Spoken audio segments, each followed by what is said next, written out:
partir du moment où la production, où l'énergie disponible dans une zone baisse de manière subie, ça va vous dire, et du reste, c'est ce qu'on voit avec la production industrielle. La production industrielle en Europe, elle baisse depuis 2007. Bon.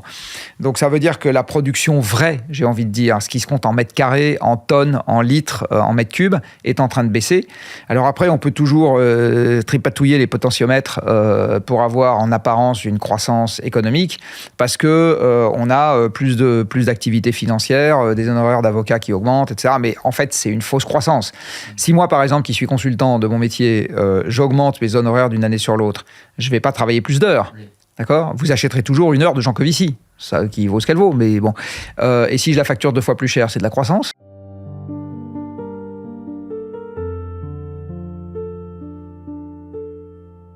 Sur la question énergétique, et plus largement d'ailleurs sur la question économique ici, puisqu'on parle de la France, dans le cas de ces sujets, la question de la décroissance revient régulièrement dans les débats, enfin régulièrement, parce qu'elle revient de temps en temps dans les débats. Ça a été popularisé par certains ouvrages récents, même si c'est un terme qui est ancien, celui de l'économiste récemment, Timothée Paric, qui a écrit un livre sur le sujet.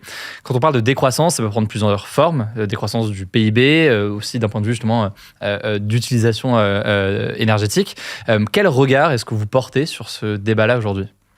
Alors je pense que c'est un projet invendable. Invendable au sens ? Invendable. Y compris auprès des politiques ? Auprès de tout le monde. Je pense que, allez, je vais être un peu méchant, à part quelques intellos urbains, je pense que c'est juste invendable. Vous allez voir, il y a une fraction croissante des Français qui sont à découvert dès le 15 du mois, et vous allez leur prononcer le mot décroissance. Alors, ça ne veut pas dire que moi, je ne crois pas qu'elle va arriver de toute façon, mais c'est un autre débat. Ça ne veut pas dire que je crois qu'on va pouvoir maintenir les flux matériels d'aujourd'hui constants. Mais encore une fois, c'est un autre débat. Moi, je vous parle simplement du débat sémantique, qui est du débat marketing, j'ai envie de dire. Vous allez croiser un certain nombre de gens dans la rue, puis vous leur dites « Tiens, j'ai un truc à te vendre, c'est génial. Hein, tiens, vous voyez votre manteau, là, comme les vieux vendeurs de montres à la sauvette, là, décroissance. » Bon. Donc, je pense que c'est invendable. Ce qui est vendable, c'est de vendre... Puis, personne n'accepte qu'on vous vende moins. C'est biologique, ça, c'est pareil. Ce qu'on peut accepter, c'est d'avoir moins quelque part, parce qu'on va vous vendre plus ailleurs. D'accord ? Alors, je ne sais pas, moi, vous avez un projet de vie. J'ai vu un reportage là-dessus une fois, de gens qui disent « Moi, j'avais envie de plus d'air pur, de plus d'espace pour les gamins, d'être moins stressé, etc. Donc, j'ai quitté l'Île-de-France. Je suis allé vivre en dehors de l'Île-de-France. Je gagne moins d'argent et je suis plus heureux. » C'est un projet de décroissance ou pas de décroissance, ça ? Bah, moi, je ne sais pas dire. C'est un projet de décroissance économique, puisque les gens gagnent moins d'argent, et c'est un projet de croissance du bonheur, puisqu'ils sont plus heureux. Mais ça n'a jamais été vendu. Quand les gens font ce pas-là, ce qu'ils achètent d'abord, c'est pas le fait qu'ils vont gagner moins d'argent. Ce qu'ils achètent d'abord, c'est l'air pur, l'espace pour les gamins, le fait qu'ils sont détendus et que s'ils ont envie de se balader dans la forêt, ils habitent juste à côté. C'est ça qu'ils achètent. Bon. Donc, en matière de décroissance, je ne crois pas une seconde qu'on puisse vendre la décroissance comme projet principal. Ce que je crois, c'est qu'on peut arriver à la faire passer dans des projets qui, par ailleurs, ont un argument de vente principal qui n'est pas celui-là. Alors, je vais reprendre l'exemple de mon vélo. Bon, c'est un peu anecdotique le vélo. Aujourd'hui, c'est quelques pourcents des déplacements. Donc, je ne voudrais pas que les gens qui roulent en voiture et qui me regardent se disent qu'ils sont complètement obsédés par le vélo. Mais je trouve que pédagogiquement, c'est intéressant. Les gens qui le peuvent et qui le font, quand ils passent de la voiture au vélo, ou quand ils n'achètent pas de voiture alors qu'ils pourraient, c'est une autre manière de faire la même chose, et donc ils remplacent un engin qui fait 1,5 tonnes par un engin qui fait 20 kilos, parce que souvent les gens qui se mettent au vélo électrique, c'est une forme de décroissance. D'accord ? Vous avez divisé par 70 la masse de l'engin que vous utilisez pour vous déplacer, ça va beaucoup moins vite, etc. Mais les gens qui font ça par ailleurs, notamment pour se déplacer en milieu urbain, se disent que ça va plus vite dans les embouteillages, donc en fait ils perdent rien, que le nombre de jours où ils se font tremper comme une soupe en arrivant, en fait quand on compte bien, il n'y en a pas tant que ça, qu'ils ne sont pas stressés à chercher une place de parking, qu'ils sont contents de faire un peu d'exercice le matin, enfin voilà, de temps en temps ils tapent la discute avec la personne qui est arrêtée à côté d'eux, enfin voilà, s'ils ont des gamins, les gamins dans la carriole à vélo, ils se bidonnent, ils adorent ça. Donc, et c'est ça qu'ils achètent. Ils ne vont pas acheter la décroissance. Bon, c'est pas ça. Donc, je ne crois pas au terme, nulle part. Je crois que ça peut, encore une fois, être embarqué dans des projets qui ne vendent pas ça. Et que ça, par contre, c'est de la responsabilité des gens qui pensent qu'on va devoir, de toute façon, diminuer les flux physiques. Et moi, j'en fais partie. de se creuser un peu la cervelle pour essayer de proposer des choses qui, de fait, effectivement, permettent de diminuer les flux physiques et sont compatibles avec une baisse des revenus si elle arrive, mais ça ne va pas être ça l'argument principal de vente. Parce que, et là, c'est que pour bien comprendre votre regard là-dessus, on prend des exemples qui sont de l'ordre de l'échelle individuelle sur des cas pour bien comprendre tout ça. Mais c'est vrai que quand on parle de croissance, c'est souvent dans un discours politique qu'il est porté. Et on le voit politiquement, c'est vrai que vous le dites, il n'y a aucune personnalité politique, même d'ailleurs peut-être certaines qui seraient alignées avec en fait, des regards peut-être de personnes pour la décroissance qui vont porter ce terme-là. Mais pour comprendre à l'échelle plus globale et à l'échelle politique et de la société, vous dites que c'est inévitable, c'est-à-dire que vous ne croyez pas aussi à toutes les discours de croissance verte, etc., qui sont portés à l'échelle d'une économie. Je dis que c'est plus qu'inévitable, je dis que c'est déjà en route en France. Alors je dis que c'est déjà en route et qu'aujourd'hui, le PIB en croissance, en fait, c'est essentiellement conventionnel. Ça ne correspond plus à une réalité physique. Il y a 2 indicateurs de l'économie, moi, que je regarde depuis maintenant de nombreuses années, qui me paraissent correspondre à une forme de réalité physique. C'est les mètres carrés qu'on construit dans l'année, combien on construit de mètres carrés de bâtiments dans l'année. Et il se trouve qu'en Europe, le maximum de la construction est passé en 2007. Okay. Depuis 2007, le nombre de mètres carrés qu'on construit dans l'année, et c'est une tendance européenne, c'est pas une tendance juste française. On construit de moins en moins. A tendance exactement à baisser. Et il y a un deuxième indicateur que je trouve très intéressant, c'est les tonnes qu'on charge dans les camions chaque année. D'accord. Alors, c'est donc juste, on prend la quantité totale de marchandises qu'on a chargées dans une caisse de camion. Alors, c'est intéressant parce que les camions, absolument tout objet que vous voyez dans cette pièce, sera passé par la caisse d'un camion. C'est vrai pour cette table, c'est vrai pour ce verre, c'est vrai pour la farine qui a permis de faire ça, c'est vrai pour le micro, c'est vrai pour le tapis qui est là, c'est vrai pour la plante en pot. Je l'ai fait moi-même, le tapis. Alors, c'est vrai pour la laine avec laquelle vous avez fait ça pendant les longues soirées d'hiver. C'est vrai pour les lampes qui nous éclairent. Absolument tout sera passé par la caisse d'un camion. Et même quand vous avez du transport ferroviaire ou du transport par bateau, c'est rare qu'il n'y ait pas un segment à un moment qui soit assuré par camion. Donc les tonnes qu'on a chargées dans les camions dans l'année, ça donne une bonne indication de tout ce qui a été produit dans un pays et tout ce qui a été consommé dans un pays. D'accord. Eh bien cet indicateur-là, il diminue également depuis 2007, en tendance en Europe. Okay. D'accord. Pas très vite, mais... Alors qu'est-ce qui s'est passé en 2007 ? Il se trouve que 2007 est le maximum de l'approvisionnement énergétique européen. Okay. Aussi. C'est-à-dire qu'à partir de 2007, l'approvisionnement énergétique européen s'est mis à baisser comme résultat de 3 évolutions qui se sont empilées les unes sur les autres.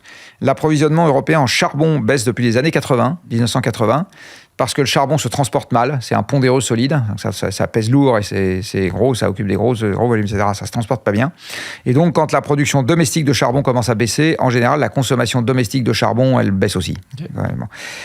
Le pétrole est passé par un pic d'approvisionnement, un pic de production au niveau mondial en 2008 pour le pétrole qu'on appelle conventionnel, c'est-à-dire tout ce qui n'est pas le pétrole de schiste américain et les sables bitumineux canadiens. Et ça a renversé l'évolution dans tous les pays industrialisés. Et enfin, le gaz en Europe est passé par un maximum en 2005, parce qu'à ce moment-là, la mer du Nord a passé son pic, et comme le gaz est gazeux, il se transporte très mal. Et donc, à partir du moment où régionalement ou localement la production baisse, c'est pareil, c'est très difficile de conserver un approvisionnement en très forte hausse. Et en fait, l'approvisionnement européen, quand la mer du Nord, qui faisait plus de la moitié en 2005 du gaz consommé en Europe, est passée par son maximum, instantanément, la consommation de gaz européenne s'est arrêtée de monter. Et pourquoi ? Parce que elle s'est mise à baisser. Parce qu'il n'y a plus de volume. Parce que c'est pas transportable d'ailleurs facilement. Okay. Comme le gaz est gazeux, la seule façon de le transporter facilement, c'est d'avoir un tuyau. Et le tuyau, il faut que vous ayez un pays consommateur et un pays producteur. Et si le tuyau part de la mer du Nord et que la mer du Nord voit sa production baisser, bah vous pouvez pas prendre le tuyau par hélicoptère et puis aller le coller au Qatar, en Iran, aux États-Unis. C'est un peu loin pour des éléments, des contraintes physiques, on va dire, qui font que... Voilà. Et le gaz, quand vous le transportez sous forme liquide dans des bétaniers, en fait, vous en perdez 10 à 20% au passage. Les coûts pour construire les infrastructures de liquéfaction sont extrêmement élevés. Les délais de construction de ces infrastructures sont élevés, etc. Et donc, aujourd'hui, vous n'avez que 10% du gaz consommé dans le monde qui est sous forme de GNL. Okay. D'accord ? Les liquéfactions, etc. 90% transitent sous forme gazeuse avec des tuyaux. Et donc, quand la production baisse à un côté du tuyau, la consommation baisse de l'autre côté du tuyau. Donc, vous dites qu'il y a déjà une décroissance qui est en marche. Oui. Mais simplement pour... Et pour finir, je relie ça à la situation politique du moment. C'est-à-dire qu'aujourd'hui, vous avez, allez, je vais dire n'importe quoi, je ne sais pas si c'est 70, 80, 90% de la population française, mais c'est dans ces eaux-là, qui est entraînée dans cette décrue énergétique subie. Parce qu'elle est subie. En 2007, il n'y a pas eu de politique climatique particulière, il ne s'est rien passé de particulier. Eh bien, qui est entraînée dans cette politique, dans cette décrue énergétique subie et qui voit la vie devenir de plus en plus difficile sur le plan économique, logement, déplacement, etc. Et qui vote de manière de plus en plus importante pour des gens qui promettent de renverser la table. Et vous avez les 20% qui surnagent au-dessus, qui sont les cadres urbains gagnants de la mondialisation, qui ne voient pas avec leur sens ce qui est en train de se passer chez les 80% et qui disent il suffit de gueuler contre tel ou tel candidat ou candidate et puis tout se passera bien. Mais non, tout ne va pas bien se passer parce que le déterminant n'a rien à voir avec ça. Le déterminant, c'est la décrue physique qui est déjà à l'œuvre et qui donne à une fraction croissante de la population dans ce pays le sentiment qu'elle est laissée sur le bord de la route et que tout le monde s'en fout. Bon. Alors, à tort ou à raison, je ne dis pas que tout le monde s'en fout, mais c'est ça voilà. Et avec des gens qui capitalisent là-dessus. Et on est déjà en train de le vivre, ça. Et en ligne de pente, malheureusement, c'est-à-dire il suffit de laisser passer le temps et ça va s'aggraver. Mais sur l'indicateur, par exemple, des camions de marchandises, vous dites du coup qu'il y a une baisse de ce point de vue-là au fil des années, depuis 2007. Des tonnes chargées, oui. Des tonnes chargées. Mais spontanément, moi je pense à ceux qui vont nous écouter, ça paraît très contradictoire avec ce qu'on entend et ce qu'on voit. Très récemment, je sais pas, on peut parler de la question du débat sur Chine et toutes les plateformes de ultra fast fashion, de ces importations qui paraissent colossales. On a des chiffres d'ailleurs qui ont été communiqués sur ça. Alors là, je vous parle d'une tendance sur 20 ans. Ça n'exclut pas que vous puissiez avoir des sous-ensembles sur lesquels ça ne va pas se passer comme ça sur quelques années. C'est pas du tout incompatible. Oui, ou des catégories de produits ou de choses qui oui, exactement. C'est pas du tout incompatible. Et je reboucle au risque d'être répétitif. Ce que j'ai bien compris sur la question du pétrole ou du gaz, mais dans le cas des camions et de la baisse de chargaison de cargaison de marchandises dans ce cadre-là, comment est-ce que vous l'expliquez ? Vous l'expliquez par la question des ressources énergétiques pour le permettre ? Oui, alors, quand vous regardez historiquement quelle est la production économique mondiale en fonction de la quantité d'énergie utilisée dans le monde, vous avez une quasi-droite. Alors, tout simplement parce que l'énergie, c'est la nourriture des machines. Et en fait, la quantité d'énergie qu'on utilise dans le monde, c'est tout simplement la quantité de machines qui travaillent pour nous. C'est aussi bête que ça, parce que l'énergie ne sert qu'à ça. Elle sert à faire fonctionner des machines. Et il faut savoir que les machines que vous avez dans le monde sont à tout instant, en gros, 200 fois plus puissantes que les muscles de l'humanité. C'est-à-dire, si je regarde à l'instant où on se parle, là, en ce moment, les camions qui sont en train de rouler, les avions qui sont en train de voler, les bateaux qui sont en train de se déplacer, les laminoirs qui sont en train de laminer de l'acier, les usines chimiques qui sont en train de produire des engrais, les usines qui sont en train de faire de la peinture, des vis et des croissants sur lesquels je fais une fixation. Eh bien, il n'y a même pas de croissants. Si, il y a des croissants. Eh bien, la puissance combinée de toutes ces machines, là, à l'instant où on est en train de se parler, c'est 200 fois la puissance des muscles de l'humanité. Ce qui revient à dire que la production, la transformation de la matière, qui est à la base de la production économique, dans ce monde, en fait, elle est essentiellement faite par des machines. Les gens sont là pour donner des ordres. Ça s'appelle un pilote de ligne de production ou ça s'appelle un employé de bureau qui, en gros, donne indirectement des ordres à des machines. Et si vous avez moins d'énergie disponible dans le système, ça veut dire que le parc de machines au travail baisse et donc la production baisse. Enfin, c'est très logique que dans le monde, vous ayez une quasi-droite entre la quantité d'énergie, c'est-à-dire le parc de machines en service, et la production économique. C'est quasi droite. Donc à partir du moment où l'énergie disponible dans une zone baisse de manière subie, ça va vous dire, et du reste c'est ce qu'on voit avec la production industrielle. La production industrielle en Europe, elle baisse depuis 2007. Bon. Donc ça veut dire que la production vraie, j'ai envie de dire, ce qui se compte en mètres carrés, en tonnes, en litres, en mètres cubes, est en train de baisser. Alors après, on peut toujours tripatouiller les potentiomètres pour avoir en apparence une croissance économique, parce que on a plus d'activités financières, des honoraires d'avocats qui augmentent, etc. Mais en fait, c'est une fausse croissance. Si moi, par exemple, qui suis consultant de mon métier, j'augmente mes honoraires d'une année sur l'autre, je ne vais pas travailler plus d'heures. Oui. D'accord ? Vous achèterez toujours une heure de Jancovici, ça qui vaut ce qu'elle vaut, mais bon. Et si je la facture 2 fois plus cher, c'est de la croissance ? Pas de la croissance, c'est toujours une heure de Jancovici. Alors facialement, oui, c'est de la croissance, mais en pratique, non. Bien sûr. C'est tous les biais aussi sur le PIB plus largement. Exactement, voilà. Donc en fait, le PIB aujourd'hui, il agrège tellement de choses que le résultat est devenu très largement conventionnel.